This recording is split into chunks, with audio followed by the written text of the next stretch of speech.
सुबह के 8 बज चुके हैं, जहां पहले मीडिया कर्मी और किसी भी आम आदमी को बैरिकेडिंग से अंदर आने की अनुमति नहीं दी जा रही थी, वहीं अब लोगों को अनुमति देना जो है वो शुरू किया जा रहा है। फिलहाल मैं आपको एक बार तस्वीर दिखाना चाहूँगी यहाँ की।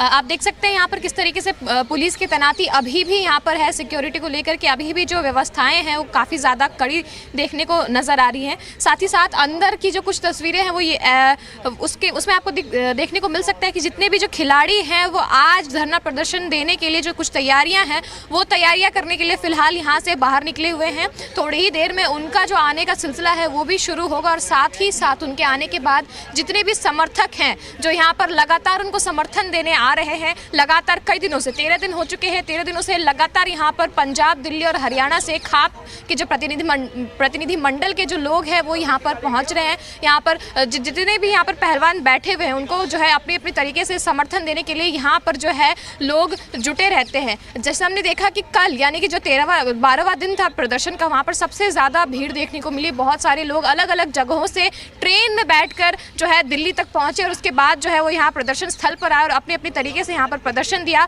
सभी लोगों ने यही बात कही कि जब तक यहाँ पर पहलवान डटे रहेंगे तब तक इस तरीके से उनका आना जाना लगा रहेगा। जब तक ये पूरा प्रदर्शन खत्म नहीं होता है तब तक लोगों की जो आवाजाही है वो इसी तरीके से बरकरार रहेगी।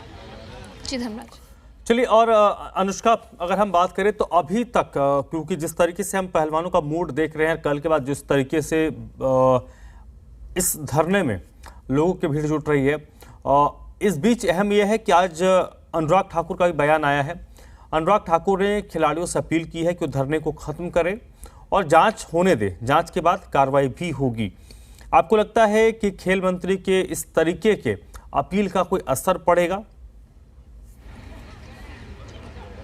जी, जैसा कि पिछली बार हमने देखा था कि जब पहली बार जितने भी पहलवान थे वो प्रदर्शन पर बैठे थे तो उनके खेल मंत्रालय की तरफ से हस्तक्षेप किया गया था। उनको दिलासा ये बात कही गई थी कि एक कमेटी का गठन किया गया है और उससे जो है कार्रवाई की जा रही है। जैसे ही कुछ पता चलता है, जैसे रिपोर्ट सामने आते हैं, वैसे ही इस पर एक्शन भी लिया जाएगा। मगर फिर हमने देखा 3 महीने बाद 26 अप्रैल से वापस से यहाँ पर पहलवान जो है वो जुट गए। उन्होंने कहा कि जो कमेटी बनी थी उससे वो बिल्कुल भी संतुष्ट नहीं है, उसके साथ जितने भी उस कार्रवाई की जो रिपोर्ट्स आई हैं उससे बिल्कुल भी संतुष्ट नहीं थे और वापस से वो यहाँ पर जो है धरना प्रदर्शन के लिए पहुंच चुके थे। तो हमने देखा किस तरीके से यहाँ पर कई सारे लोग, पीटी उषा भी बीते कुछ दिनों पहले जो है यहाँ पर पहुंची थी, पहलवानों से उन्होंने बातचीत भी किया। मगर साफ तौर पर हमको देखने को मिल रहा है कि अब जब तक एक्शन जो है देखने को नहीं मिलेगा तब तक जो पहलवान है यहाँ से हटने का नाम नहीं लेंगे। ये बात उन्होंने अपने बयान में भी बोला था कि जिस तरीके से यहाँ पर वो प्रदर्शन पर डटे हुए हैं, इसलिए नहीं उन्होंने इतना संघर्ष किया है कि बिना परिणाम के जो है वो यहाँ से हट जाए। जी धर्मराज।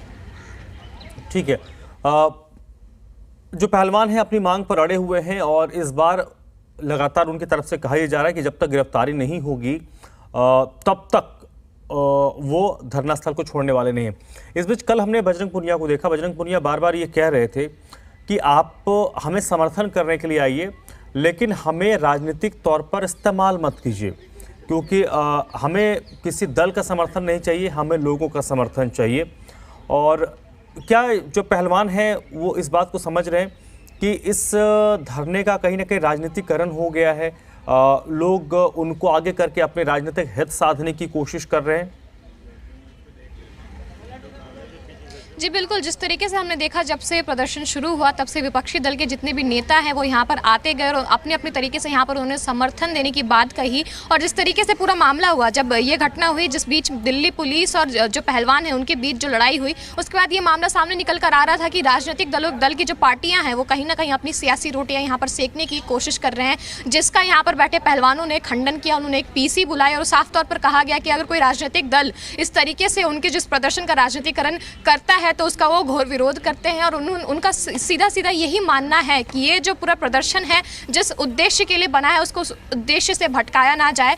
उनका जो उद्देश्य है वो साफ तौर पर ये है कि रेसलिंग फेडरेशन के जो चीफ हैं ब्रजभूषण शरण सिंह, उनकी गिरफ्तारी हो और जो इस्तीफा है वो देने की भी मांग कर रहे हैं। लगातार यहाँ पर जिस तरीके से नेताओं के आने जाने का दौर चल रहा है, लगातार जिस तरीके से इस मंच पर जितने भी विपक्षी दल के नेता है वो यहाँ पर आकर लोगों से बातचीत कर रहे हैं, तो कहीं ना कहीं यहाँ पर बैठे सभी पहलवान इस बात की अपील को लेकर के सामने आए हैं कि ये जो पूरा मुद्दा है उसका राजनीतिकरण जो है वो ना किया जाए। बहुत बहुत शुक्रिया अनुष्का आपका इस पूरी जानकारी के लिए। तो फिलहाल जो बैरिकेडिंग थी आम लोगों के लिए, उसे अब खोला जा रहा है, यानी धीरे धीरे लोग धरना स्थल तक पहुंच रहे हैं। बहुत बहुत शुक्रिया आपका अनुष्का।